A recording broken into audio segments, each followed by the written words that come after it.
Service and Supply here in Kissimmee, Florida. Here today to talk to you about pump failures.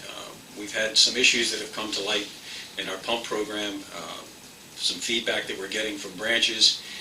One in particular is on our H25, the large pump. We're seeing the failures of the diaphragm. If you look at the diaphragm, this is an example of that. You'll see a circular cut in the diaphragm. This is an actual picture of a diaphragm from a pump that we received back from the field. It's a circular cut. It's 3/4 of the radius is cut into that diaphragm. This is an odd failure. Diaphragms typically don't fail that way normally. I'm sure all of you, if you've been around these pumps and had them open and looked at them, you've seen many diaphragm failures, but generally it's from debris, a puncture, clear puncture, a small cut, or a star-shaped puncture. This is an odd one. I turned this over to our quality crew here at G&G, and I told them, I said, I need to know specifically what is causing that particular failure. And after testing, they were able to replicate this failure on our test platform. And that, in particular, is this diaphragm. This diaphragm was damaged through that testing in our shop on our test platform.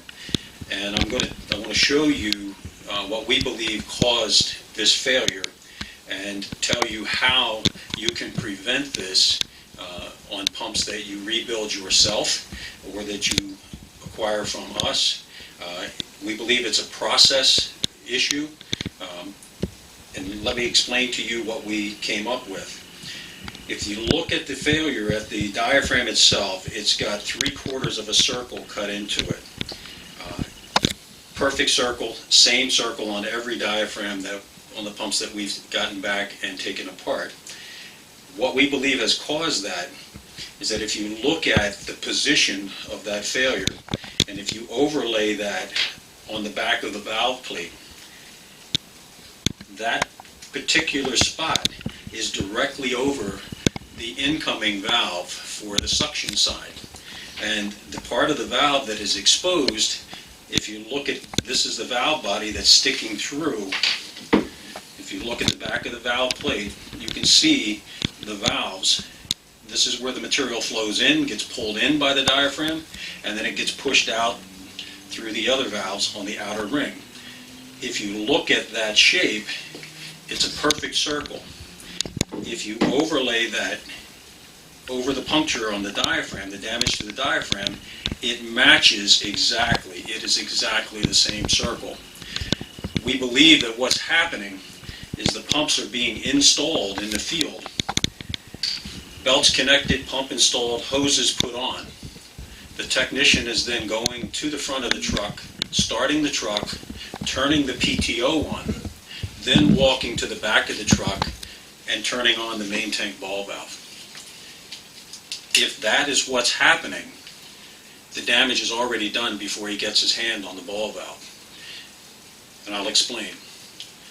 These pumps will pump fluid, an 1.5-inch diameter stream of fluid, 50 feet straight up. So it's tremendous suction. When this pump is turned on and it's pulling, it will pull fluid 50 feet. If it can't pull fluid through the line, through the suction line, it will pull the diaphragm into the valve. The suction will pull the diaphragm into the valve. It'll try to pull it through the valve itself, pulling it solid against that valve body, cutting that circle in the back of the diaphragm. Now, does that mean that you're going to have an instant failure? No, not necessarily. It could fail in a day or two, a week or two, or it could be a month or two.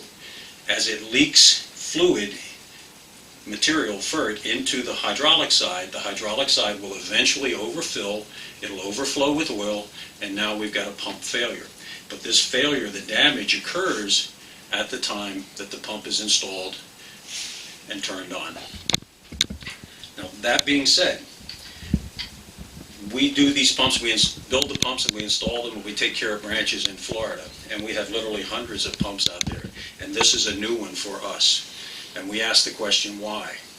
And we've determined that it's process related.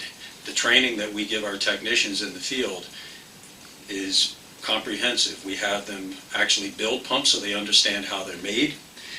We then show them hands-on with a master tech how the pump is installed and primed, and they are shown that they are not to turn the pump on until the main tank ball valve is in the open position and material is flowing into the pump.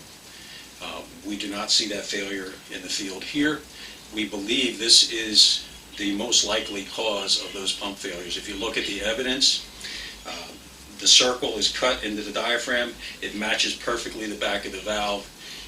There's only one way that this diaphragm can get that close to the back of the valve, and that is because of suction. The other possibility, other than not turning the ball valve on, is that if a month or two in, the filters get packed with debris from your tank and they're shut off because they're loaded or packed, that again will create that suction and pull the diaphragm into the valve and tear the diaphragm. So maintenance of your filters critical, and then process related. We believe that if you go through this, show this video to your techs or the people who are doing your installs on your pumps, and if they make that part of their routine to install the pump, walk to the back of the truck, turn the ball valve on before they start the truck and turn the PTO on, we think this will go away. Thank you for your time.